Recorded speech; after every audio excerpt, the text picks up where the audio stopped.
ये रास्ते सबकी समझ में जल्दी नहीं आता। या रास्ते रघुनाथ कर बेग न जाने कोई, और जो जाने रघुपति कृपा, सब छाती चौड़ी करके घूमोगे। मान लीजिए पक्का अभी इसी क्षण आप ऐसे आनंदित हो जाएंगे अगर ये बात मान लेंगे ना, ये बात बन गई। हम तो लाडली जू के भरोसे हैं। लाडली जू के भरोसे का मतलब हमारे पक्ष में प्रियाजू। अब हमारे पक्ष में प्रियाजू, फिर अब हमारा कौन बिगाड़ सकता है? कौन बिगाड़ सकता है? नहीं, एक किंचन मात्र नागरी दासी जन्म जितायो। लालू कहते हैं कि हर आज्ञा का इसने उल्लंघन किया है। प्रियाजू जरा से कोई बात नहीं जाले दो। लाडली जो की भ्रकुटी चढ़ी, अनुल्लेख्यानंत बिल्कुल काट दिया महारानी जो, ये रजिस्टर फूक दिया इसका, ये ले। हाँ, हम लोग ऐसे पास होंगे, ऐसे नहीं पास हो सकते, पक्का समझ लो। ऐसे ऐसे प्रश्न जिनका समाधान ही नहीं है।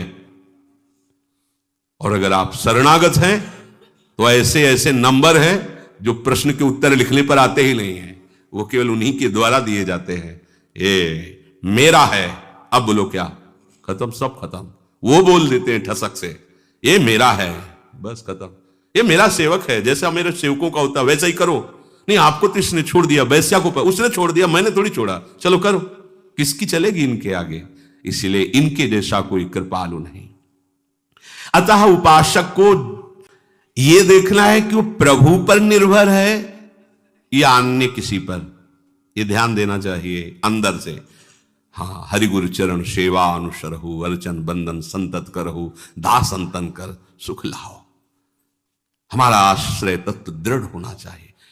अब इस आश्रय तत्व में जितना अहंकार है वो बाधा पहुंचाता है।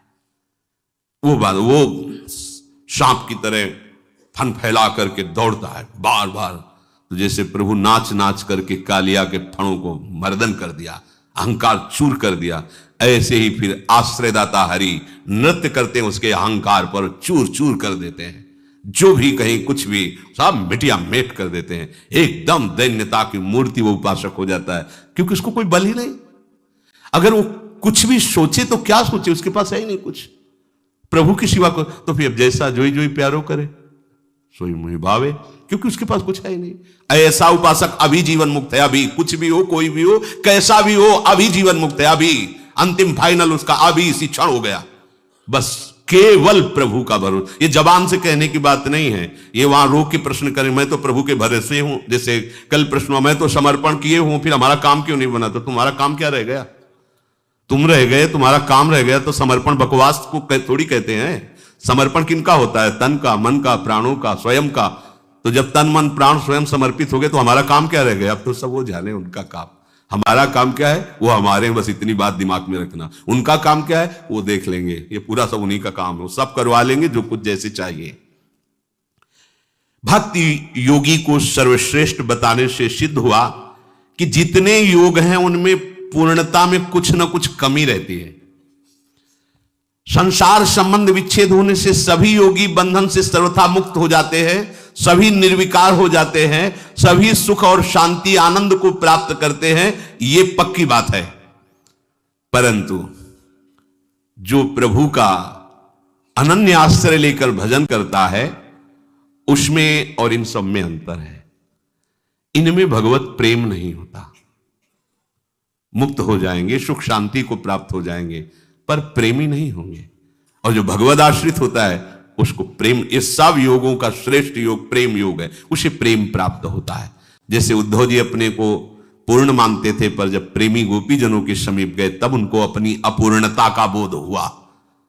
ऐसे ही जितने भी योग हैं यहां जो वर्णन किया जा रहा है कि वो निर्विकार हैं, वो मुक्त हो जाएंगे, सुख मिलेगी, शांति मिलेगी, आनंद का अखंड अनुभव होगा, सब ठीक है, पर वो प्रेमी नहीं कहे जाएंगे। ये पूर्णता अनन्य भाव से भगवत भजन करने में ही होती है। आगे प्रभु करुणा करके अपनी तरफ से अर्जुन जी को उपदेश कर रहे हैं। मैया सक्त मना